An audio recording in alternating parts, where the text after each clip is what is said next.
A spider walks up to the throne of the sky. He wants to buy something that has never been sold. Every story that has ever happened, all of them, at once. The sky god laughs. He is the highest power in the story. The spider is the smallest thing in the room. Somehow the spider wins anyway, and the method he uses is still working today. Long before modern Ghana existed as a country, the Akan Asante peoples told of a time with no stories. Rain, yes. Grief, yes. But nothing to hold either one inside. A world with things happening in it, and no way to make those things mean anything. All the stories that would ever exist belonged to one being, Nyame, the sky god. He kept them the way a king keeps a treasury, not hidden, just priced beyond anyone's reach.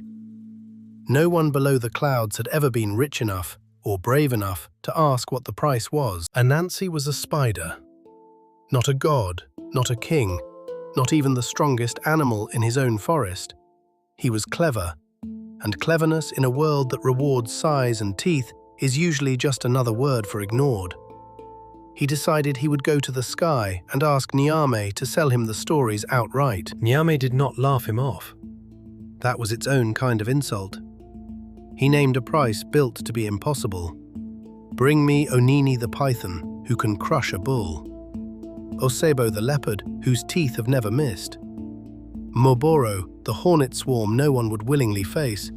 And Mmoatia, a forest spirit no living thing has ever caught. 4 things nothing has ever taken alive. Bring all 4, or bring nothing. A spider cannot outrun a leopard. A spider cannot outcrush a python. A spider is, by any measure that matters in a forest, nothing. Nyame had not refused him. He had done something crueler. He had said yes, on terms built to prove the spider small. He went to the python first. He did not bring rope strong enough to hold it, because no rope was. He brought an argument instead. He told Onini that his wife, Aso, had insisted, loudly, that the palm branch was longer than the python's own body, and that Onini, of course, could never actually be measured against it. Onini stretched himself along the branch to prove Aso wrong. To hold himself straight, he had to stay still. Anansi bound him to the branch before he finished proving his point. The python was never beaten. He was simply asked to demonstrate the one thing he was proudest of, and he could not resist showing it off. Osebo the leopard fell into a pit dug across his own hunting trail. Anansi found him there, offered a web strong enough to climb, and looped it around his paws instead of his body.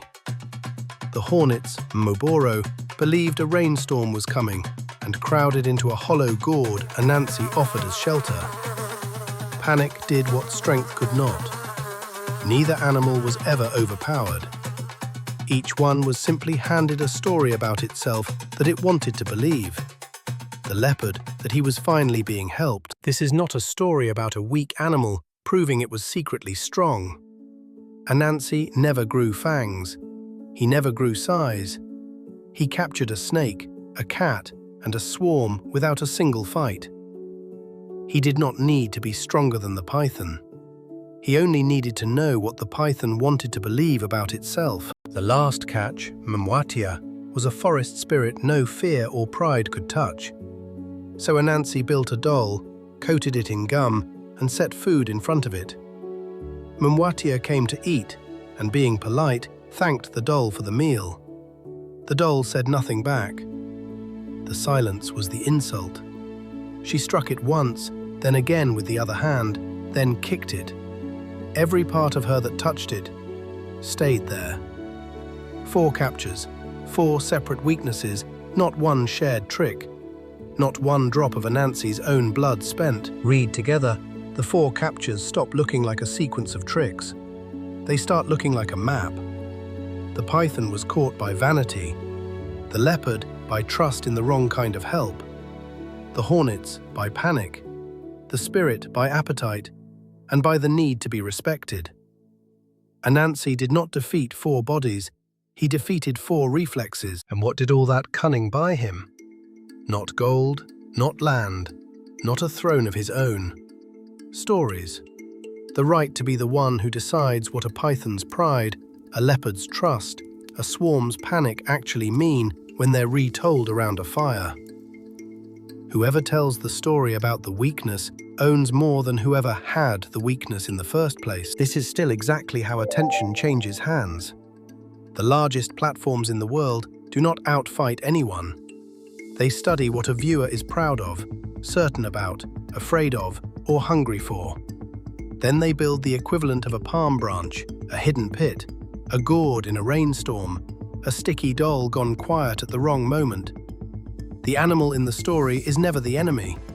The animal's own nature is the trap. This is why Anansi is never only a hero.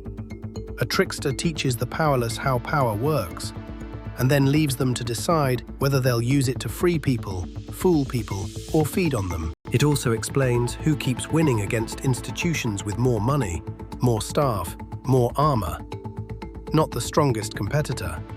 The one who understood a weakness precisely enough to build one small, exact thing around it.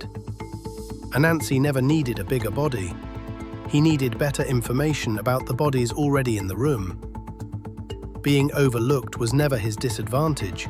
It was cover, and once Anansi held the gourd, the forest changed. Not because the python, the leopard, the hornets, or the spirit vanished, because now there was a version of each of them being told, and the version outlasts the animal. The story became the permanent record. The event became temporary. That trade has never stopped happening. Only the gourd has changed shape. The Akan storytellers who kept this tale alive never pretended the ending was clean. Anansi is a hero in this story, and a warning in the next one told about him. The same cunning that buys freedom from a sky god can just as easily be turned on a neighbor, a rival, a friend who trusted the wrong pride.